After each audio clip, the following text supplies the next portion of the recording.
Dr. Tessa Dunlop making her debut on the programme, historian and author. Bim Afolami to my left is the Conservative MP for Hitchin and Harpenden, and Ian Blackford, SNP MP for Ross, Skye and Lochaber, who's the party's former Westminster leader and was the star of my Edinburgh Fringe show. Got a lot of downloads on the podcast, your episode, Ian. What were the rest of them like then? Excellent. No. but I think people really did enjoy yours. Good, I'm glad to hear Anyway, it. don't dig yourself a deeper hole. We'll come to your questions in just a moment. 0345 6060 973. You can text 84850. You can say, Alexa, send a comment to LBC. And of course, you can watch us for the next hour on Global Player.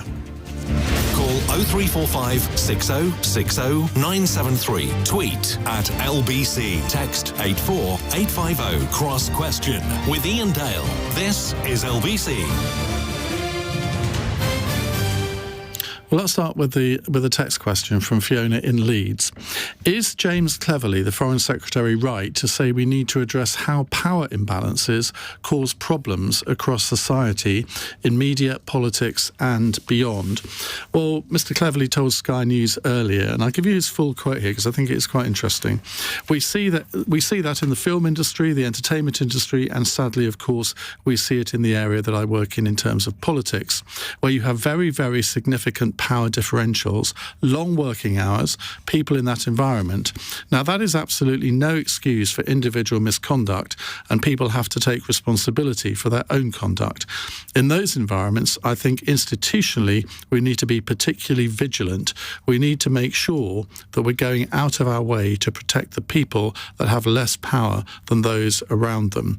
We need to respond to their concerns very, very quickly when they are highlighted. Well, this is obviously a reference to what's going on with Russell Brand. Tessa, can we start with you? Yeah, I think it's interesting. I speak with particular experience. I am actually almost exactly a contemporary of Russell Brand and was working in the entertainment and media industry in the 90s and the early 2000s. I think what's particularly unusual is that sex appeal, appearance, that ilk has a weird paradoxical play out whereby if, for example, you're a young woman, which I once was in the media, you have a power that I wouldn't necessarily have had I been a lawyer or a doctor or working in a local council. This unspoken power, and at the same time, I am also pretty powerless. You're at the bottom of the pecking order, you're without agency, and yet to your casting couch individuals, some of your men in grey suits, I'm afraid, probably even to the present day, and certain big ego celebrities, you are the elixir of all that is attractive and available potentially. And I think that intersection between bad behaviour and power around these vulnerable individuals who incidentally are quite isolated. If you're being pursued by a boss or a celebrity, you'll find that your colleagues often, and this certainly was the case 15, 20 years ago, go, oh, she's only there because the boss wants to knob her, if I'm allowed to say that, and actually there's a sort of resentment, and that pushes you closer to your potential abuser. Mm. And I think let's say right from the beginning here, let's keep our comments quite general, because there has been a complaint to the Metropolitan Police today, and that does alter what we can really say from a legal standpoint. Ian Blackford. Yeah, I think when I think about Parliament, we had the whole changes that took place after the Me Too incidents that took place. Theresa May was then the Prime Minister. We saw the establishment of a committee that saw the ICGS, the complaint system. And I think all of us should applaud that we've taken these moves. But if we're all honest, we haven't gone far enough. The system's too clunky. And I think for the reasons that Tessa has said, we need to make sure that we protect those that can be or could be abused. And whether we're talking about media, whether we're talking about more widely in entertainment, whether we're talking about in politics, we still haven't done enough to make sure that those that have got legitimate grievances to make can do so, that can be handled properly. And those that are guilty of abuses, whether you're talking about sexual abuse, whether you're talking about bullying, must be held to account, and there has to be zero tolerance in society for bad behaviour. The problem is, particularly in the world of politics, there are plenty of recent examples, including, dare I say, in your own party, where these issues maybe haven't been taken as seriously as they ought to have been, not just the SNP, but across Parliament. You've got various cases going on at the moment. Now, it's right that the case that people should have an opportunity to put their case, but I mean, there's one at the moment where the MP has been suspended for a year and no one quite knows why. So I think these things have got to be dealt with speedily. And you're right to raise the issue of the SNP. There have been a number of instances that have taken place regrettably over the course of the last few years. But in each of those cases, Iain, they were dealt with by the ICGS. It wasn't dealt with by the party. People have always got routes that they can go down. They can go through a party process. They can go through the ICGS. I think it is important, now that we've had ICGS for, I think, coming on for 5 years, that we review where we are, that we make sure that people can get justice quickly, and that you get proper restitution that happens as a consequence. But if I may, as someone sitting with an NDA, so I can't say much more than that. It is incredible. Certainly was 15 years ago, 20 years ago. Incredibly difficult to blow the whistle. Everyone just looked at me like I was off my rocker. You have to have, I'm afraid to say, a certain socioeconomic standing. I couldn't have looked at it had I not been a homeowner, because a clause in my home insurance covered my legal fees. So actually the most vulnerable, your youngest, those who are most easily preyed on and perversely the most physically attractive, I don't see where their protection comes from. And I remember taking this case, and one of the managers said to me, "Do you realise you're making extraordinary allegations against a senior member of staff?" And I said, "Look, mate, if he was the cleaner, it wouldn't have mattered, because he would have had no power over me. I could have kneed him and run for the door." And I think it's the most vulnerable and therefore the most dependent often on those who are perpetrating the abuse. And these, so-called systems, etc., feel terrifying, feel opaque, and are often very slow and potentially expensive. Do you feel that if your case had happened in 2023 as opposed to when it did, do you think that things have changed in that period and that you would have felt more empowered now? The difference, the other thing is, don't forget, each environment, a political one or a media one, I feel like I'm hogging, so we'll go to Mr. Musician next. But I'm sure it's prevalent in the music industry. She's too. even chairing the programme. Sorry, but he's sitting here, he hasn't said a word. Talk about a biddable male in 2023. His tongue's been cut. But these are ecosystems, and often the individual, the perpetrator, is powerful, celebrity, boss, etc. Yeah. And you going in to blow the whistle is going to affect all the people that this powerful man employs. So it's very hard to get people on side and corroborate what you're saying. But I think there has been a sea change where I wouldn't have, when I went on social media today with a little story, and I wouldn't have done that even 5 years ago. And there's been a change from you're off your rocker to actually you're brave. And where what we really need is for it not to be brave, but to be the regular thing to do. Let's hear from him now, Winston.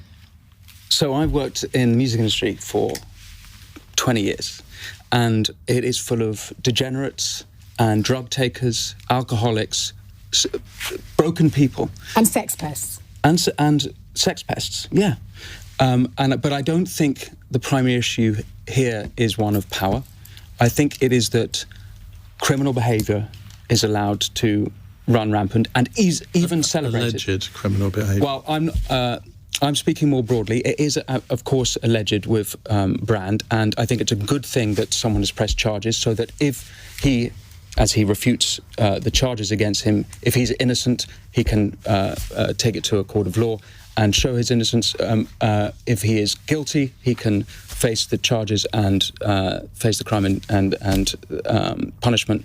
But with regards to the industry more broadly, I think there's a celebration of these things which are not good.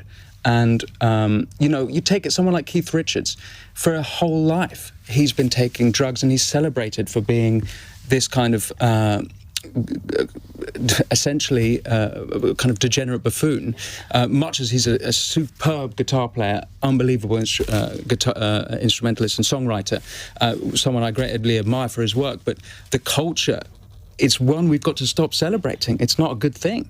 We've got to, I think, if you want to talk about honour, it's an honour of... But in a way, the music industry, I think, is on an equal with the sort of acting sector, where these people are heroes to their fans, and a lot of the fans I mean, the singers. I mean, you must have had this when. I mean, you're a very successful singer. I mean, you would have had adoration from huge numbers of people, and the temptation is obviously there. And I mean, I watched. But it's worse than that. That people are celebrated for it. Some of these people in the public eye. There was a culture, let's say 15, 20 years ago, where they weren't criticised for their dastardly caddish philandering. And in fact, they were celebrated. And to some extent, that's still the case. And we can change that. I should point out Dunlop, that please, you want to interrupt. Russell Brand has not been charged with anything. There's been a complaint made to the Metropolitan Police. They're investigating this complaint, but no charges have been issued. And he issued a video, was it Friday night or Saturday night? And he denied everything. He said the relationships I had were absolutely always consensual. I was always transparent about that then, almost too transparent, and I'm being transparent about it now as well. To see that transparency metastasized into something criminal that I absolutely deny makes me question, is there another agenda at play? Bim, let's come to you. Let's go back to the world of politics, this power play. I mean, politics is about power, but it should not be about using it against or to get your way with junior members of staff or junior people who work at the House of Commons. Completely agree. And look, I agree with what's been said. I think there are two words that come to mind for me. First is speed. You know, whatever one thinks about almost any of these instances, whether they happen in politics or in the media, as we've been hearing, it's so slow. Yes. You know, if it was a murder or an aggravated assault, you don't think it would necessarily take as long.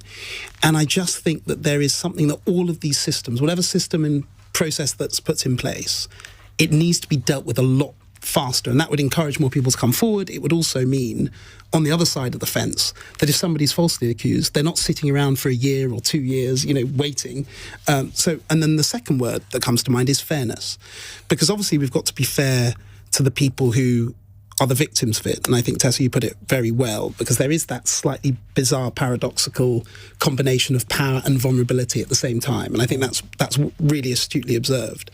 But also, you know, I can think of colleagues who, you know, have been falsely accused of things, have been found to be falsely accused, but their lives have been absolute hell. Yes. And the real problem with this is we can't get ourselves to a position whereby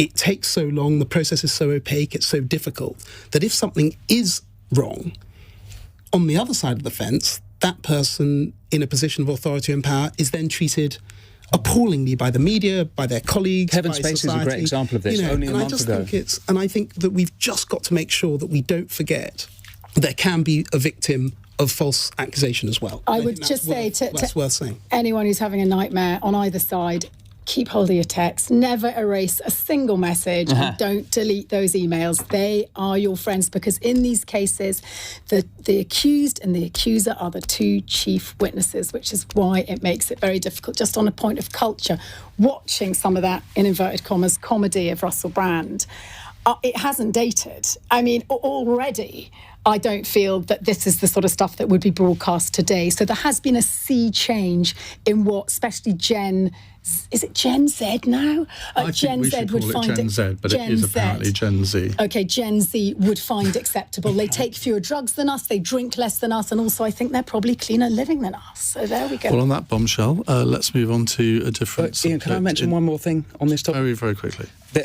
It's not necessarily about Brand, but about the way people are interpreting it. People are rushing to judgment either assuming he's guilty, or taking his side and believing his refuting based on his politics. And I think it's completely unreasonable on either side. We don't know. And one of the parties is lying, and we should wait for that to come through. I've seen a lot of people on Twitter just espousing like insane positions, even without having the accusations been heard yet. That's Twitter. Yeah, quite. But it seems to be that it's a massive story, and that seems to be one aspect of it. And that's kind of why I hope that there's an opportunity for due process. Yeah, well, I think everyone would agree with that, apart from many Twitter users. Right, we'll move on in just a moment. It's 17 minutes past 8. This is LBC. I just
Leading Britain's conversation. Cross Question with Iain Dale. Alexa, send a comment to LBC.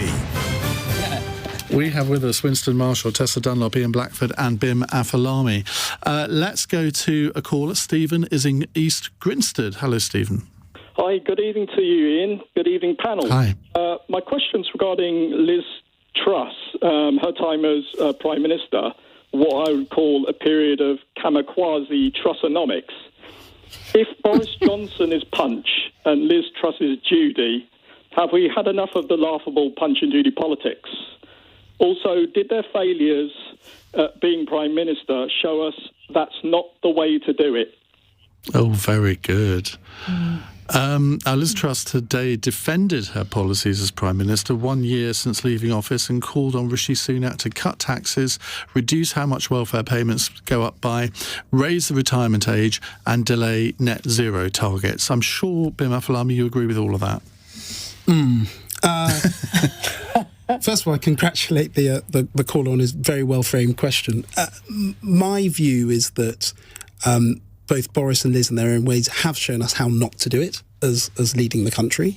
In relation to Liz herself, she manifestly failed. Something that hasn't really come out in the media reporting of this, which I think is quite curious, is that one of the core reasons why sort of Liz's government fell apart was obviously the sort of financial chaos and all that was going on that we remember, but also it was just a manifest lack of support in the parliamentary party. And the reason why there was such a lack of support in the parliamentary party is because when you're in Parliament, you do see people close up. You see them on a day-to-day basis. And I think there was a considerable number of colleagues who just felt that temperament-wise, and actually I think Kwasi said something very similar to this, her temperament wasn't right to be Prime Minister. Having said all of that, I do think, and I didn't support her at the time, and at all, as Ian, I do think that she did a light on something that is quite important, which is economic growth is lower in this country and has been for 15, 20 years than we would like, that we need in order to pay for the things that we all want and to make ourselves more prosperous.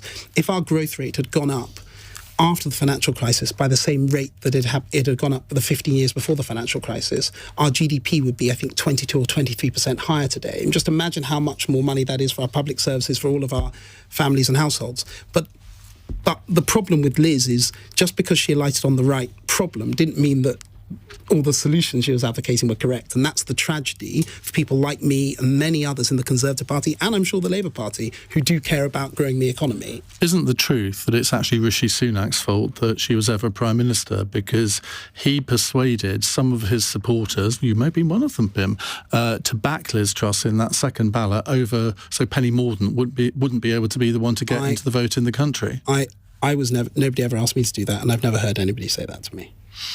Well, you heard it here first. Penny Mordaunt. Ian Blackford. Her of the sword-wielding Penny. Indeed. So, well, she couldn't have been worse than Liz Truss, could she? No, I mean, she was a steady hand on the day of the coronation. She was. That's all we want, a steady hand at the tiller, don't we? Ian Blackford. Well, indeed. I don't think I'll ever forget that Friday morning where we had the financial statement from Kwasi Kwarteng, crashed the financial markets, led to the Bank of England having to intervene, the fall in the pound, the increase in interest rates that happened, the mortgage payments that people were then facing as a consequence of all of that. My goodness, it was an unmitigated disaster. Well, I'll actually agree with Bim. And if we go back to the financial crisis way back in 2008, 2009, we had a massive monetary expansion, the quantitative easing programme, which has driven up asset prices, which in particular has helped those of us with assets. But what was quite stunning was that there was a complete mismatch between monetary and fiscal policy. That's the reason that we haven't had economic growth since the financial crisis. And you don't fix that problem by cutting tax. You fix that problem by dealing with the components of demand. We need an industrial strategy.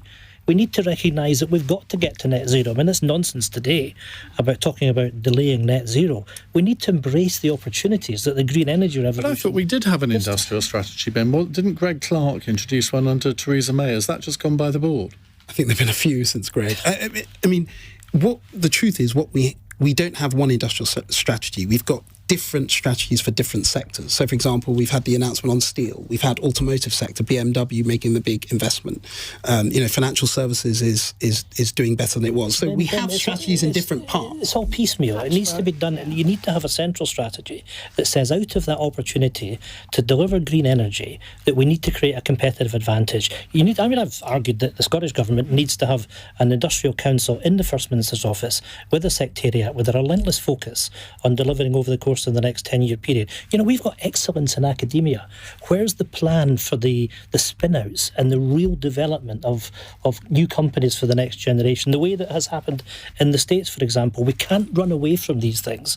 And yet what we've had with both governments over the course of the last couple of decades is a lack of ability to engage in that. And we're holding people back, we're holding the country back, we're not creating the job opportunities.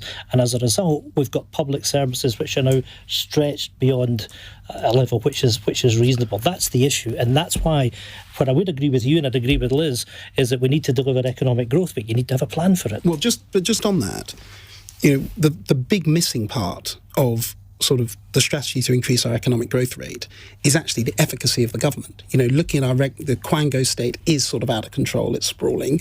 We've got, takes too long. It's been in power for the last 13 years. Francis Maude, under David Cameron, tried to do something about that. He did actually, and did a good job. Well, he might have done, but why are we still in the situation that you just described? I think we've lost focus on it, and we need to get it back. And I would but Liz Truss is not helping. No, she's not providing clarity. What I would also add is, things like the time it takes to deliver new housing or time it takes to deliver infrastructure. These sorts of things are critical in getting our economic growth rate up. They are supply side in sort of economic jargon, but actually, I think all of us, whatever your political persuasion, would agree on those things. And that's where the Chinese will always beat us, because they don't have these problems. They can just decide, okay, we're going to have a housing estate there, so let's build it within a year. The Chinese have all sorts of other problems that I would argue are worse. Winston?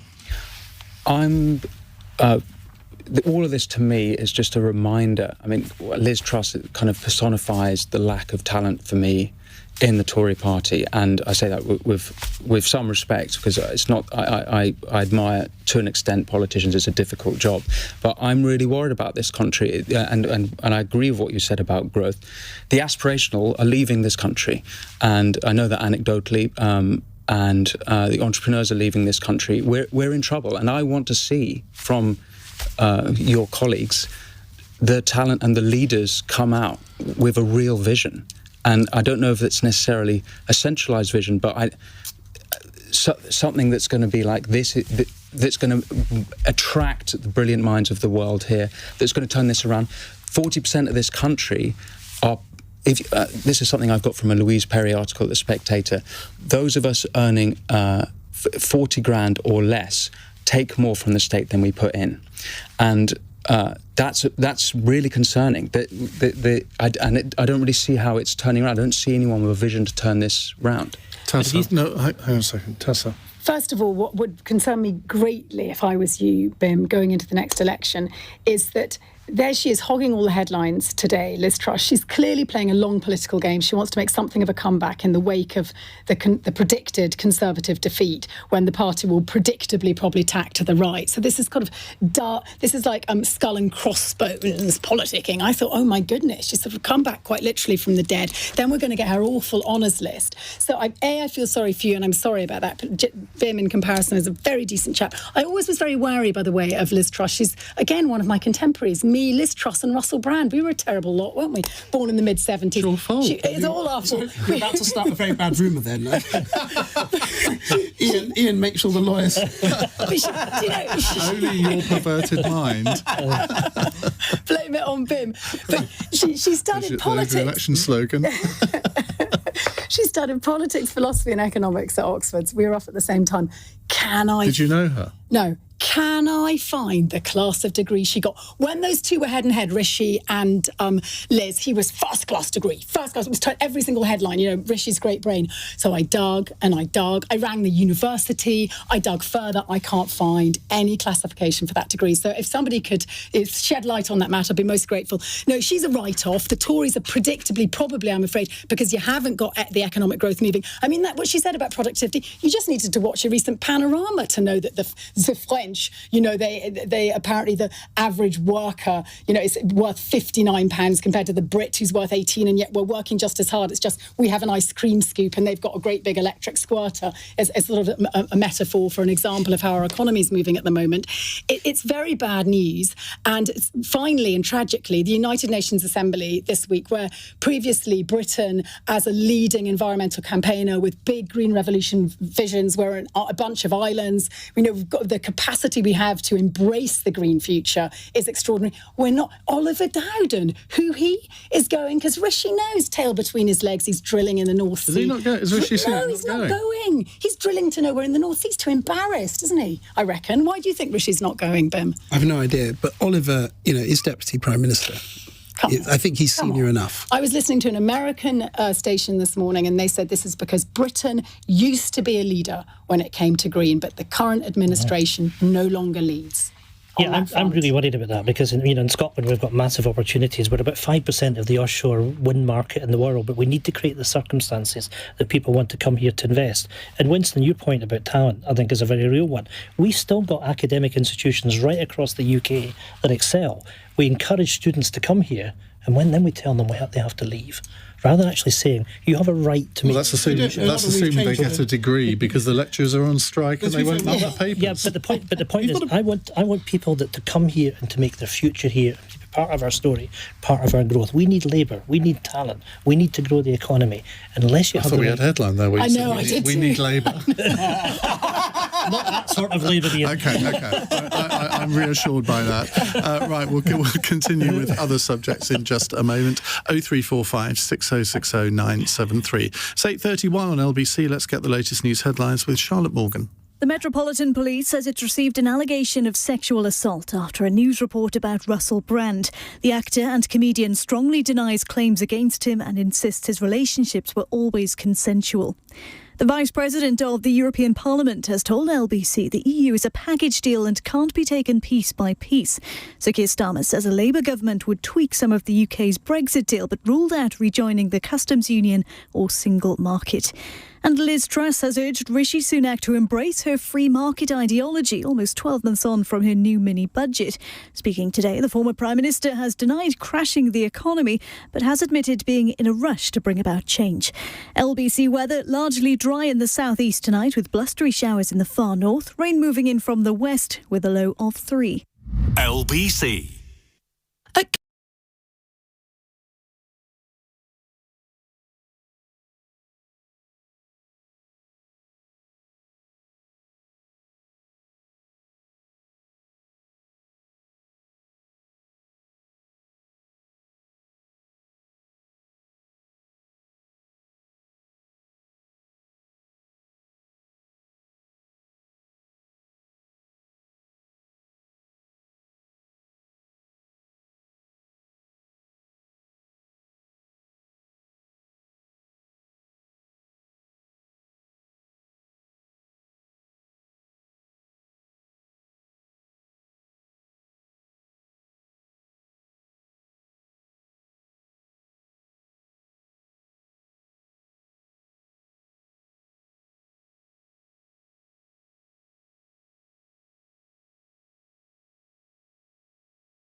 Cross Question with Iain Dale on LBC. Call 0345 6060 973.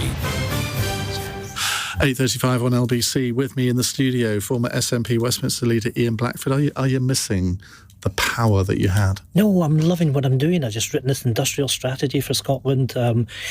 Good debate last week in Parliament about trying to get footballers with dementia, having that classified as an industrial injury. So all sorts of things I'm getting involved in. You must miss PMQs because you sort of got a bit of a cult following in that, didn't you? Yeah, well, look, of course, it was a massive responsibility. And I think, and the fact that you've got a voice to stand up for people, I really enjoyed doing that. But in some respects, Ian, I've got my life back again. But how long for? Because you're going to stand down at the next election. Have you worked out what you're going to do after that? I'm going to help Hamza. But when we talked about this in Edinburgh, you gave more than a hint that you'd quite like to join the House of Lords. Of course, the SNP don't have people in the House you can't. of Lords. SNP parliamentarians can't join the House of Lords. But you'd quite like to, though, wouldn't you? Look, at the end of the day, I want to see what contribution I can make to help the case of independence that I've supported ever since I've been a teenager. I think there's a little secret squirrel bit of Ian who is eminently likeable. It's so disappointing. I'm a copper-bottomed unionist, born in Scotland, live in England, and I'm always gutted when I'm charmed by someone from the SNP. But you're so genial and delightful, and I think you've rather enjoyed working in England, and you could never admit it, but a little bit of you is okay with the union, isn't it? No. Gosh, I want Scotland to be the best country it can be. In the British Union. But no, because one of the things I said in the Industrial Review is we've actually lost population share every decade since 1850. Ian certainly said Is that right? It's true, yeah. So I want to change that, and we need to have the powers and also the responsibility to do that, Tessa. What I would say, though, having been an MP since 2015, I've enjoyed the privilege that I've had to represent constituents down here. Take responsibility for what you do, for both of us, for Bim and I, to represent constituents, to do casework day in, day out. Don't disrespect the place, which is a slightly different thing. I've just got one quick question about it. As he's here, please let me in. Go on then. It's just, I do a lot of work over in Romania, and I'm very aware that every little country has an embassy out there. And if Scotland was independent, it would really suit the chattering classes north of the border, but not the working class, because you're going to have a little embassy, a little legate in every blooming country across the globe. Who's going to pay for that? It will cost you guys a fortune. So, Donna, if the Scottish people want their own sovereignty, I'm just flagging it. Just one. I was just like Ireland and every other country does as well, and punch above I was their weight. supposed to be introducing the panel, and we end up talking about Scottish embassies in Romania. Thanks, Tessa. It's one of the many costs. Thanks, Tessa. But we pay for that already. Bim Afolami is here. I nearly said Winston Mackenzie then. Winston Marshall is here, and Tessa Dunlop, as if you'd missed Tessa. Right, let's go to an Alexa question from Nikki in Tunbridge Wells. One of the European Parliament's vice presidents told Andrew Marr that the EU is a package deal, and Keir Starmer wouldn't be allowed to pick and choose which bits of it he wants. Can he really succeed in renegotiating the current deal? We'll finish at MEP Heidi Hautala. She told Andrew that Starmer...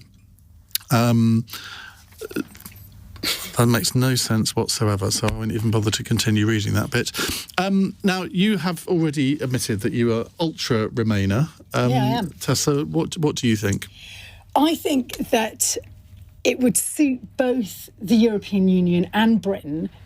Many countries in the EU in recession at the moment could do with boosting their trade. We know that our imports have been badly affected and our exports have been badly affected with our largest and nearest trading neighbour. Anything that can improve that, especially around the agri-foods, agriculture area where we've got rampant food inflation, far outstrips standard inflation in this country. Anything that can bring that down. And when it comes to food, you trade with this is happening in Europe as well. I mean, I've got friends in Spain who tell me that tomatoes in Spain, made in Spain, grown in Spain, they're more expensive than they are here. I've got no idea why that would be, but they are. Yeah, sure, there are all sorts of problems, but we don't help it by... It's either triple the paperwork, depending if you're exporting, or it's 50% greater paperwork, and small companies in particular... But our exports are higher than they ever have been with the EU. No, they're not. They are. It absolutely depends. If you go on to the... What is it, the Tony Blair Takes Over the World think tank? What's it called, his think tank? The Tony Blair Institute. Thank you. Can I just get the statistic? Can you ask someone else a question? And I'm coming back to that thing you've just said. With pleasure. Winston. I'm I think that the EU, Guy Verhofstadt, has retains such disdain for the democratic people of Britain, and ultimately Boris won the election because he wanted to deliver Brexit. I don't believe Starmer really believes in Brexit. I don't necessarily think it's our side that are the problem. I think that the EU have been dragging their feet. I've seen that in the music industry. It is EU countries that are, not all of them, some of them have been okay in granting visas, but it's really been very difficult from the side of Europe, and I am not I'm not sure what Starmer's deal is exactly, but I would want to go soft. But isn't the basic problem here that European politicians are going to insist that the internal market stays as the internal market, and we're going to go back to the future now. We're going to go back to 2017, 2018 and have arguments about, well, we'd quite like to do this or do that, and they're going to say, no, you're either in the single market or you're not. You're either in the customs union or not you're binary, not. Ian. Well, it kind of is. I think that's they've broadly, said it is. I think that's broadly right. There are two aspects of this which interest me. Keir Starmer has had undoubtedly politically a successful few months. There's no doubt about that, and they're getting confident. And I think this showed that they're getting cocky, because this is a man who's managed to make the public forget that he was in favour of the second referendum to now being in favour of, delivering Brexit. And now he says, right, we want a better Brexit, as if there weren't very smart, very hard-working people across, hundreds of them across government, doing their very best to negotiate the best deal that they could. It was done pretty quickly. The oven-ready Brexit deal was pushed through at breakneck speed by Boris. By the way, the vast majority of that deal was done by Theresa May's government, right? So the bit that sort of Boris changed at the end was a comparatively small bit. The broader point I'm trying to make is it shows a real complacency about his political position, that he's even mentioning this now with no idea about how he's going to do it. The leading figures from the European Union come out very quickly to say, this isn't going to happen. And I think that really shows a complacency and a naivety. But I think if he gets into Downing Street, then I think, as a country, we're going to suffer for that. There was an interesting piece, I don't know where I saw it today, but it was today, that said that the polling on this is actually quite instructive, because the Daily Mail and the like are going to say, well, this is outrageous, he's going to give away Brexit and all the rest of it. But actually the majority of people in the country are all in favour of closer trading relations with the EU. And I thought to myself, well, as somebody who's regarded as sort of ultra-Brexiteer, I'm quite happy to have closer relations, trading relations with the EU. That was what it was all about. And the point you made there is right. I think they've been led by polling and focus groups to this position, but saying something isn't the same as doing the thing. And just saying now, we're going to have a better deal, okay, fine. But he's not going to be able to deliver on it unless he wants to spend, if he wins the election, and who knows what will happen next year, unless he wants to spend his whole years of his first term mired in European negotiations like Theresa May, and I suspect he won't. Before you go to Ian, I just want to come back on that idea that we've improved our exports with Europe since we left the EU. This is from the Tony Blair Institute. So it must be true. Yeah, it must be true. I'm just countering what you said. Okay. Where was your source for your idea that exports I read it somewhere. Right, read it somewhere versus the Tony Blair Institute. 25% drop in imports from the EU since we left the EU, and exports are down by 6%. There is room for improvement, Ian. Well, is that by value or by quantity? What? That just overall, we import 25% less from the EU, and we export 6%. I think by value, it's actually we export a lot more than we do. This is the full impact hasn't been felt because a lot of the barriers have yet to be introduced. So the full effect of all the trade barriers that's just to the EU, delayed. though. What about the rest of the world? But whether Keir Starmer wants to increase cooperation with the EU, there is going to have to be some sort of renegotiation in 2025 anyway, whether he wants to do it or not. I think the way that Europe looks upon that's a tidying up exercise that's taking place. Let me make a couple of quick points. I actually regret in Parliament over that period that you're talking about post the referendum that we didn't get on the table that we stay in the single market and the customs union, because I firmly believe there was a majority in the House of Commons at that time to do just exactly that. Look, the facts are very clear. The OBR have told us that leaving the European Union, not having this trade deal, not having access to the single market and the customs union has cost us 4% of GDP. That's the harsh reality. Again, that's not quite true. It's that prediction was it would be 4% higher than it otherwise would have been, whereas the impression you give is that our economy is 4% smaller. Well, now that's a very different thing. It would have been 4% greater, but let's then look at the harsh reality. The harsh reality on the ground. If I go around my constituency, and we're very exposed to this because we really benefit in particular from free movement of people. I've got businesses that can open 7 days a week. I've got hotels that are open 5 days a week. I've got a hotel in Ullapool that can't get a chef, no longer has a working restaurant. I've got a bakery in Fort William that can double its size tomorrow. And let's come back to the productivity issue, because I accept that part of this is that we've had a low-wage economy. We need to drive up wages. We need to drive up investment. We need to drive up productivity. But what's happened is we've constrained our economy as a direct consequence of Brexit. That's what's happened. But it's a wee bit disingenuous to say that, because one of the great pools that we took from was the Eastern European labour market, and those economies are booming and they're aggressively reclaiming their own. So Poland, Romania, I know I have a lot of exposure and I do a lot of reporting from Romania.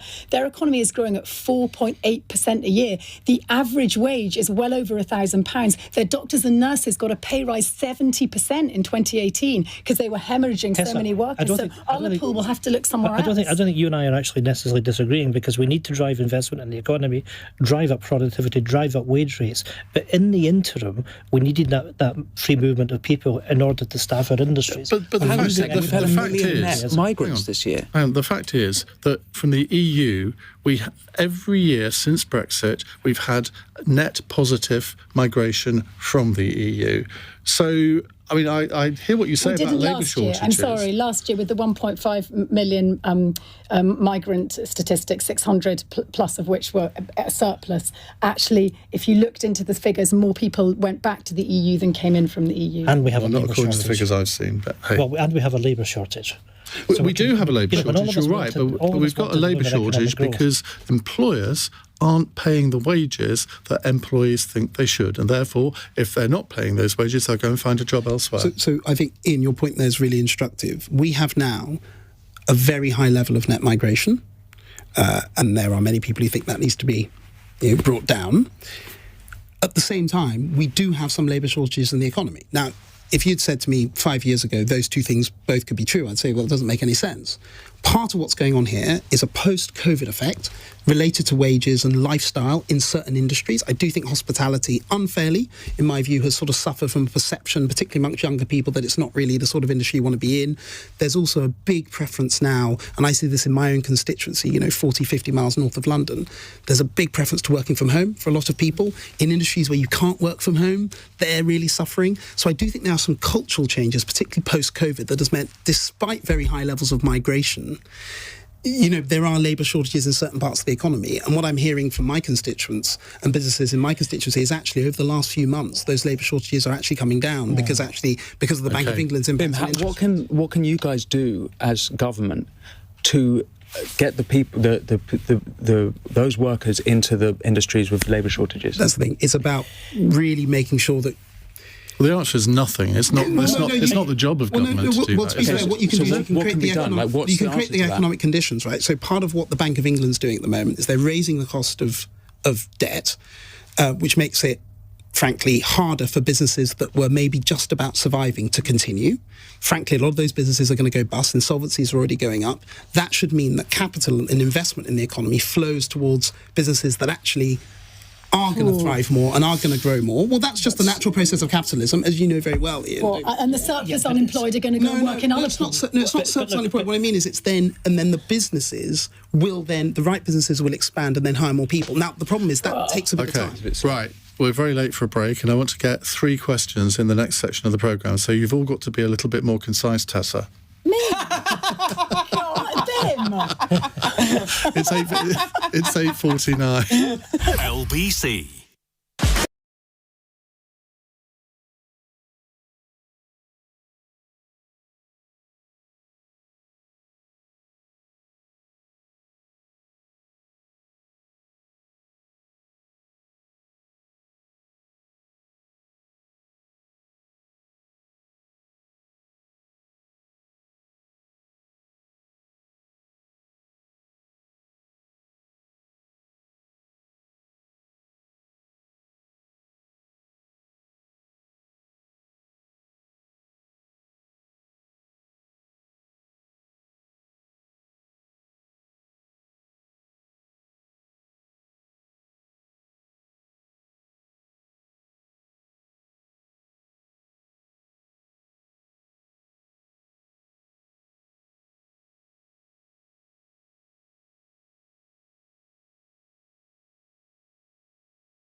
Cross Question with Iain Dale on LBC. Yeah. 8:51. Bim Afolami, Ian Blackford, Tessa Dunlop and Winston Marshall with us answering your questions. Right, we're going to rattle through a few now. Martin in Doncaster has the next one. Hello, Martin. Hello there. Just over a year out from the general election, what shape do each of the main parties go into conference season like? Now, who do you classify as? Do you include the Liberal Democrats as a main party, the Green Party, the SNP? No, Tories, Labour, SNP and Lib Dems. OK. Well, the Lib Dem conference starts next Monday. I'm going to be at the Lib Dem conference on Sunday doing a live For the Many podcast with Jackie Smith. We have Layla Moran as our special guest. You can book tickets at forthemany.live should you wish to come. It's on Sunday night. Let's start with you, Ian Blackford. What's the state of the nation or state of the political parties? Well, actually, there was a rather interesting YouGov poll last week that showed the SNP recovering. We've got a new First Minister. I think he's going to surprise people on the upside. It has to be all about delivery in public services, making sure that we're getting the economy growing. And I have to say, I'm looking forward to our conference in a few weeks' time, and I'm looking forward to the battle that we'll have in the general election when it comes. And very briefly, the other parties, what state do you think they're all in? Well, for us, obviously, the battle in Scotland, to a large extent, is between us and Labour. We've just discussed Europe. Scotland very much wants to be back in the European Union. I'm afraid that Starmer is on the wrong side. He's on the wrong side when it comes to the two-child limit. You've got an emerging consensus, it seems, in the Conservative and Labour Party that they won't back the triple lock. We will. So I think there's going to be quite a dividing ground over the course of the next few months, and I'm looking forward to putting forward our vision, how we deal with the cost of living crisis and the economic future we can deliver, a prosperous, greener, fairer Scotland that we can... Oh, God, he's gone into electioneering mode. There's a first. The SNP congratulating the Conservatives and the Lib Dems for the triple lock policy of pensions. Never thought I'd hear it. Winston. I was brought up canvassing for the Lib Dems off air. The panellists were making fun of me for that, but I would say they're a complete and utter joke now, and have been ever since Brexit. They are neither Liberal nor Democratic, and their leader, Sir David, what's his name? Ian Davey? Ed Davey. Don't you dare call him. Excuse me. Forgive me. Oh, sorry. There's so many Ians on the panel that he can't. At least even define... mine spelled the Scottish way. Oh, here we go. He can't. Sir Ian Davey cannot define. Sir Ed Davey. Honestly, what's going wrong with me? He can't define what a woman is. Oh, come on, that's such. It's very important. I'm sorry, Dr. Dunlop. If you can't define what a woman is, how can you possibly be trusted in doing anything else to run this country? The only real party, of course, has not been mentioned, is the Social Democrat Party. I shall be speaking at their conference this October. I encourage listeners to come on down. It's in London. We are pro-Brexit and delivering a proper Brexit. Is that the one with Lawrence Fox, or is it another? No, that's the Reclaim Party. Social Democrat Party is William Clouston. Of course, you must come. You'll be my guest. I think. Do we need another one? There's the Reform Party, the Reclaim Party, the Social Democrats. Social Democrats have been with us for decades, right. And they're not the Reclaim Party. Not quite the SDP of old, though, are they? I mean, they're quite sort of Thatchery. Yeah. Ian, they are coming back, and you've got to come to the conference because it's a new party. There's new blood. And I'm excited. You just said it's been around for decades. It's been around for decades. It's got a legacy, but it's got new characters in rejuvenating. There's quite a splintering on the right, isn't it? Yes, dear me. I think, if you, just going back to our first question on this panel, if you think back to a year ago and where we were then as a Conservative Party and think where we are now, we're in a much better position, but we're nowhere near where we need to be and where we want to be. And I think conference for us is about showing the country that we've got the ideas and vision people for the way forward, and we can deliver it. And if we can do that, then I think we'll surprise a lot of people next year. If we can't, then we'll lose. What's going to be in the King's speech? Lots of laws. But you know what's going to overtake your conference? The doctors' strikes. You're going to be unpicked once again by the NHS. No one's going to notice what any of you were saying. So you make a reasonable point about strikes. I think that, and I speak as somebody whose father is a consultant doctor. How much does he get? I've no idea. I haven't asked him. Really? But the way how the BMA has really become so politically aggressive, very openly, really trying to attack the government on political grounds rather than just on what you might describe as why have we not had strikes? Hang on, in health services we're in not going to divert onto doctors' strikes. We're not. No. We're not going to divert ourselves onto doctors' strikes. Despite Tessa, forgive Tessa. Despite Tessa trying to lead us down that path. No, it's just we're talking about conferences, right. And that will be the skeleton across the shadow. Let's move on to now. Would you like to do votes for 16-year-olds or 20-mile-an-hour speed limits? 16-year-olds. 16-year-olds. Your consensus on that, right? Votes for 16-year-olds. Winston. Ludicrous idea. How old are you? Well, I'm 35. What difference does that make to my opinion? You look older. Anyway, carry on. Ouch. She's guaranteeing being invited back. I didn't know we were allowed ad hominem. I resist returning the favour. You would have felt differently at 16. No, at 16 I didn't think, why should I have the vote at 16? 16-year-olds, I'm sorry, you don't can leave know anything. home, you can pay tax, you have a national insurance number, you can have sex, consensual sex. I just don't think that 16-year-olds have a really good concept of how everything works. I don't. But physiologically, your brain isn't fully developed until you get to 25. No, indeed. I would actually be in favour of moving the vote to 25. But arguably, once you get to Ian Blackford's age, physiologically, your brain isn't what it once was either. I mean, it's fascinating. Thank you, Tessa. But if we're going to... You're probably right. Have you got one ready for Bim and me as well? It's just if you're going to, play politics with the development of the brain, it does peak somewhere. I mean, best time to learn a foreign language is age 7, but try getting a 95-year-old to redo a driving test and but she a might fail it. 95-year-old has a lifetime of experience, and that's exactly what the type of people I want voting, people with experience. Okay, but right. Actually 53%... We're running out of time. Ian, if your brain's agile enough to answer this question... Tessa doesn't think it is. But, today, the 18th of September is the day of the Scottish independence referendum in 2014. And in that referendum, 16 and 17-year-olds had the vote. We had a yes shop in the main street in Portree, and young people from Portree High School used to come in every day on both sides of the argument. My goodness, they were well informed. And it was just fantastic to see the engagement that we had with young people. There's not... All of these dates are arbitrary, but we are spending our time in society increasing the age at which young people can do things, whether it be going on sunbeds, smoking, going into pubs. We're increasing those things to 18, and yet the same people who are in favour of increasing those things to 18 say the most important thing you can do in a democracy, vote, they want to reduce to 16. Makes no sense. We've got to pick an age at which people are adults. As a society, we appear to have picked that age at 18, therefore everything needs to track that point. If people want it to be 16, then everything should be 16. It's ludicrous to say somebody is not able to walk into a pub and buy a drink or smoke and at 16, and yet, oh no, we should let them vote. Okay, Makes no sense. one-word answers for our fun question, which we always finish the programme with, from Jen in Gloucester. An adventuring programme which Prince William took part in during a gap year in his teens has now banned mobile phones on expeditions.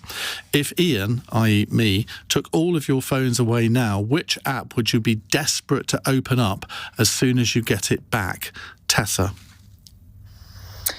TikTok. Oh, I'm an influencer. Did you not know? Are you? so you see PR in your brain. That's what's You've hidden happened. it well that in the explains last everything. hour. Winston. Fantasy Football League. It's so 1990s. Ian.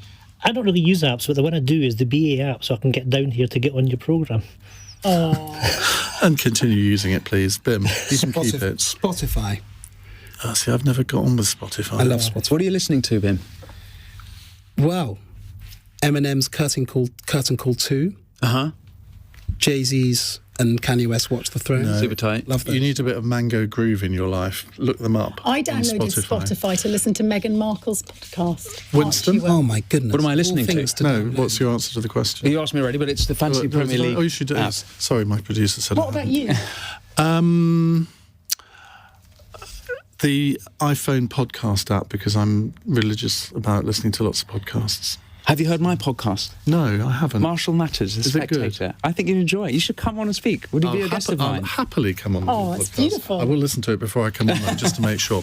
Right. Thank you all very much indeed to Ian Blackford, to Bim Afolami, Dr. Tessa Dunlop, Thank you. and to Winston Marshall. Our panel tomorrow, we have the Chair of the Foreign Affairs Select Committee, Alicia Kearns, comedian and former diplomat Dom Jolly, Labour MP Siobhan McDonnell, and Matthew Lesh from the Institute of Economic Affairs, QA. outcry. Coming up in the next hour, we're going to talk about one of my favourite subjects, one of my bugbears, electric cars. Yes, we are, because the infrastructure is still not there. I have a bit of a problem with the infrastructure for electric cars, because everyone seems to think the government should be providing it, therefore the taxpayer should be paying for it.